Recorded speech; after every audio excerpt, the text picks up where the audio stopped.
rising from humble beginnings to become Harlem's most formidable crime lord. One man changed the landscape of the drug trade forever in a genius manner that Hollywood couldn't resist telling his story. But how did a man of few words and unyielding resolve rise to become the kingpin of Harlem's most feared empire? This is the story of Frank Lucas, the man behind the American Gangster.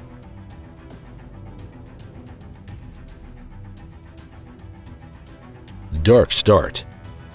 Born on September 9, 1930, to a low-income family living in the rural part of North Carolina at the time of the Great Depression, Lucas had a pretty rough childhood. Things were hard, and as an African American during those times, the days were at their darkest for him and his family. With his parents trying to do their best to earn as much as they could to take care of their family, Lucas was mostly tasked with taking care of his younger siblings, and it was his main job as the eldest child to ensure that no one got into trouble when their parents were not around. However, it was during this period that Lucas witnessed the cruelty of life, which changed the entire trajectory of his life. If you made it this far, how about you consider subscribing to the channel and liking the video? It really helps us out and allows us to keep bringing you high-quality content about the Mafia world.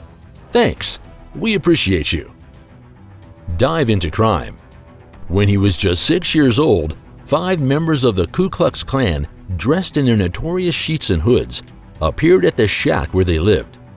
That night, they murdered his 13-year-old cousin, accusing him of making flirtatious eye contact with a white woman. After witnessing that cold-blooded murder, Lucas became less invested in staying out of trouble and saw crime as the way out of their extreme poverty. With the Great Depression in full swing, finding and keeping a job was nearly impossible for Lucas, so he turned to stealing food to survive. As he got older and stronger, his crimes escalated. He began mugging drunk patrons outside a local tavern.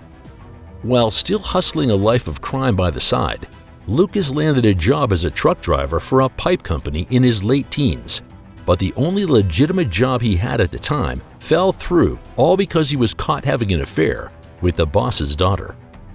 In the heat of the moment, Lucas knocked the father out with a pipe, stole $400 from the company's cash register, and set the place on fire. After acting so rashly on impulse, he had just 2 choices: flee or spend the rest of his life in prison. Choosing the easier option with the backing of his mother, he fled to New York. Moved to New York. Lucas arrived in Harlem in the summer of 1946 in hopes of starting a new life. While many advised him to play it safe with a steady job, perhaps as an elevator operator or a doorman at a hotel, Lucas had other plans. He quickly realized that the real money was being made on the streets through illegal gambling and drugs. Therefore, he opted out of an honest job for a life of crime. And as his criminal activities grew out of control, so did his boldness. He started by robbing a local bar at gunpoint, then followed it up by stealing a tray of diamonds from a jewelry store and breaking a guard's jaw with brass knuckles in the process. Growing more confident, Lucas brazenly crashed a high-stakes craps game at a local club, robbing all the players. And by the summer of 1966, he took things even further, gunning down a local thug in broad daylight on a crowded sidewalk after a botched drug deal. His growing reputation soon caught the attention of Ellsworth "Bumpy" Johnson, the seasoned Harlem gangster who had a tight grip on the area's gambling and extortion rackets. Lucas absorbed everything he could from Bumpy Johnson, but he didn't just follow in his footsteps, he elevated the game. After Johnson's death in 1968, Harlem's criminal underworld was left wide open. Lucas wasted no time and moved quickly, taking over as much territory as possible. His ambition and ruthlessness moved him to make tough decisions in a Mafia-dominated region. Diversification. Lucas had one goal: to be what he called Donald Trump rich. He didn't just dream of making it big in the drug world. He knew exactly how to do it. His approach was meticulous. He called it backtracking, a process where he'd lock himself away in a hotel room for weeks, free from distractions, and reflect on his past experiences. From there, he'd plan every future move down to the smallest detail, visualizing every step of the operation. To take over Bumpy Johnson's empire, Lucas understood he had to break the Italian Mafia's hold on Harlem's heroin trade. His plan was bold: cut out the Mafia entirely and go straight to the source of the drugs. By 1968, with the Vietnam War in full swing, U.S. servicemen were coming home with drug addictions, especially heroin. The demand for heroin was skyrocketing in American cities, with street names like Mean Machine and Harlem Hijack flooding the market. Lucas saw a huge opportunity. If he could source the drugs directly from Southeast Asia, he'd not only meet the demand, but make an enormous profit. So he set his sights on Asia. Lucas had what some might call an expectation of invincibility. He didn't think twice about hopping on a plane alone and flying halfway across the world to Thailand. He didn't know the country and didn't speak the language, yet he drove headfirst into one of the riskiest businesses: international drug trafficking. When he arrived in Bangkok in 1968, Lucas checked into the Dusit Thani Hotel. That's where he met Leslie Ike Atkinson at Jack's American Bar, a popular spot for African American soldiers on leave. Atkinson, who ran the bar, was well connected with the U.S. Army soldiers in Southeast Asia and had been supplying them with drugs. Coincidentally, he was also from North Carolina and married one of Lucas's cousins, which led Lucas to adopt the policy of only working with relatives or close friends. Atkinson agreed to supply Lucas with heroin, but Lucas, ever the hands-on operator, wanted to see the setup for himself.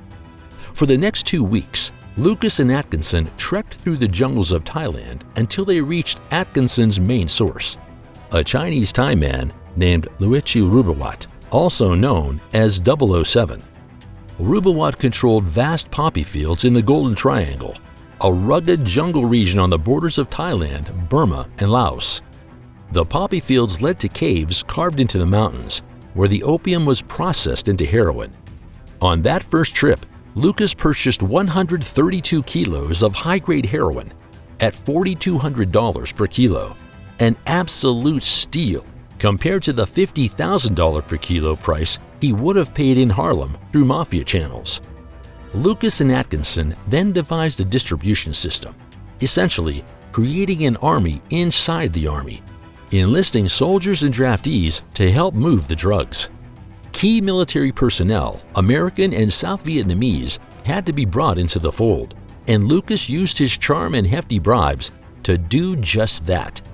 He kept a tight grip on the operation, often traveling to Southeast Asia himself, even disguising himself as a U.S. Army officer to keep an eye on things. The plan was to ship the heroin on military planes bound for the U.S., landing at military bases on the East Coast. Once stateside, trusted accomplices would receive the shipments, unpack the heroin, and prepare it for sale. Rumors claimed that the drugs were hidden in the coffins of deceased soldiers, or even inside the bodies. Lucas, however, said he hired a trusted carpenter to build custom-made coffins with false bottoms, each big enough to hide 6 to 8 kilos of heroin. Birth of a crime family. Back in the States, Frank Lucas combined his toughness with sharp business sense, making sure no detail in his operation was overlooked. He only brought in people he trusted, mainly close friends and relatives from North Carolina, like Leslie Atkinson. Lucas believed they were less likely to steal from him or be drawn into the city's temptations. He recruited his 5 younger brothers, moving them to New York, where they became known as the Country Boys. Together, they controlled the lucrative drug zones in Harlem. The gangster approached the heroin trade like any smart entrepreneur, by offering high quality at a competitive price. Since he was getting nearly pure heroin directly from Southeast Asia, he could cut the drug at a higher purity level, usually around 10 to 12%, when most street heroin barely reached 5 or 6%. He hired young women to mix the heroin with mannitol and quinine, and to avoid theft, these women worked wearing nothing but plastic gloves. In an effort to protect his growing empire, Lucas wasn't afraid to use brutal force. He dealt with anyone who crossed him with a swift, violent retaliation, which helped him gain both fear and respect. His plan worked. Money flowed in by the millions. In his prime in the early 1970s, Lucas was raking in as much as $1 million in a single day, selling his blue magic heroin, as he called it. The cash came in so fast, there wasn't enough room to store it all. To keep things looking legitimate, Lucas personally drove bags of money to a Bronx bank, where the bankers would count it and exchange it for clean bills. At the peak of his operation, Lucas had over $52 million stashed in Cayman Islands accounts and held 1,000 kilos of heroin worth $300,000 each. To hide his wealth, he invested in legitimate businesses, including gas stations and dry cleaners, to avoid suspicion.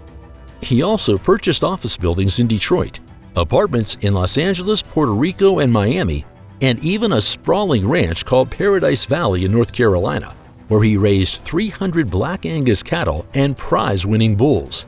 However, everything came crashing down in 1975 when authorities ransacked his home in Teaneck, New Jersey.